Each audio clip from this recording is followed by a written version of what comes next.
to make a longer video on this. I've had a shorter video, but let's make a longer video about it too. I know a lot of people, they say, oh, God doesn't have a son. Jesus can't be God because God doesn't have a son. Well, we can go to Matthew chapter 4. Let's see.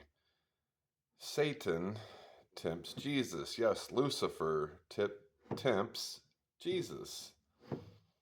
Who was Lucifer? Who is Lucifer? Lucifer was a cherubim, an archangel, the angel closest to God, actually. It was the most powerful angel there was. Until one day he decided that he was going to try to overthrow God. He was going to try to usurp God. And he got a third of the angels to do it. He got a third of the angels to try and overthrow God, to take over, take over heaven. And of course he failed. He's a created being. Angels are created. So he failed. But he tempts Jesus here.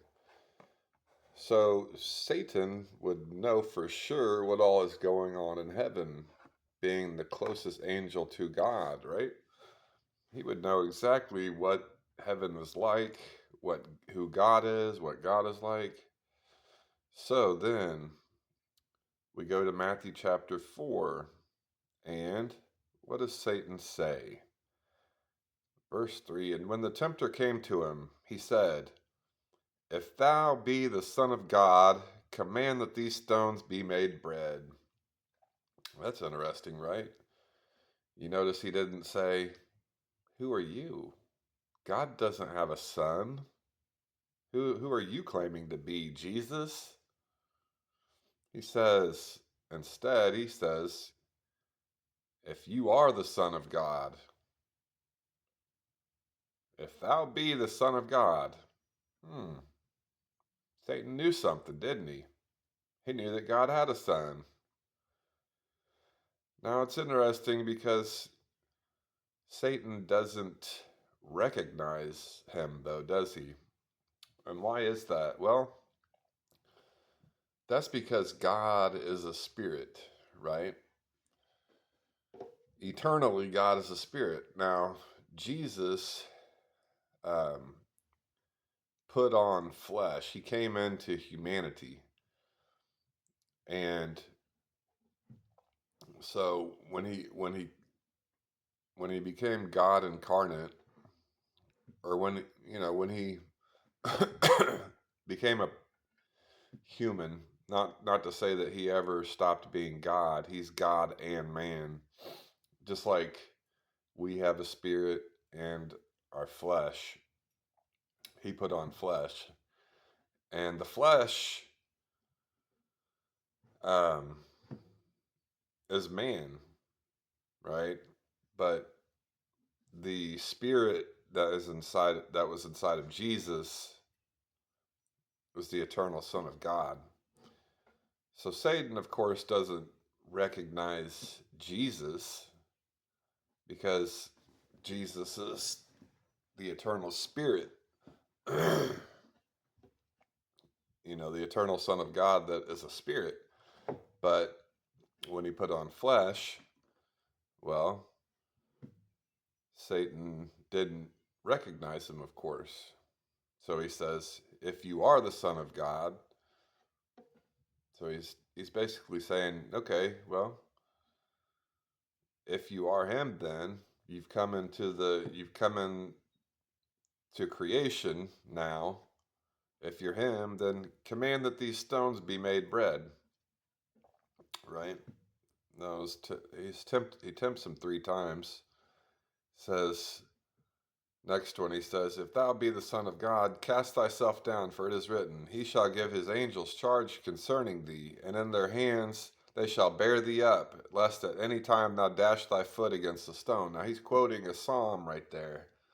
I think he's quoting Psalm 91, verses 11 and 12. So Satan, of course, knows the Bible, and he's saying this verse is about who? The Son of God. So this is written about the Son of God. If you're him, then we'll see. And then he tempts him a third time. He says,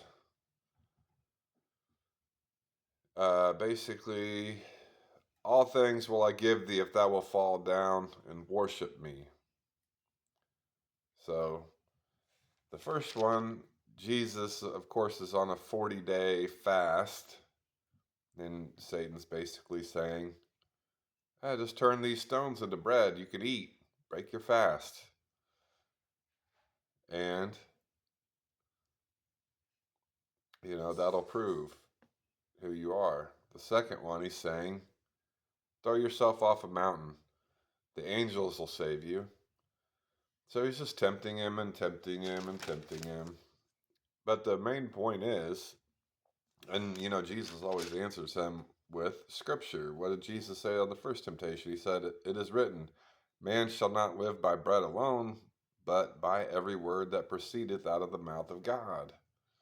The second one, he's saying, or the second temptation, he says, it is written again, thou shalt not tempt the Lord thy God. And the third one, he says, get thee hence, Satan, for it is written, thou shalt worship the Lord thy God, and him only shalt thou serve. So what is he saying? He's saying, I can't worship you. That would be idolatry.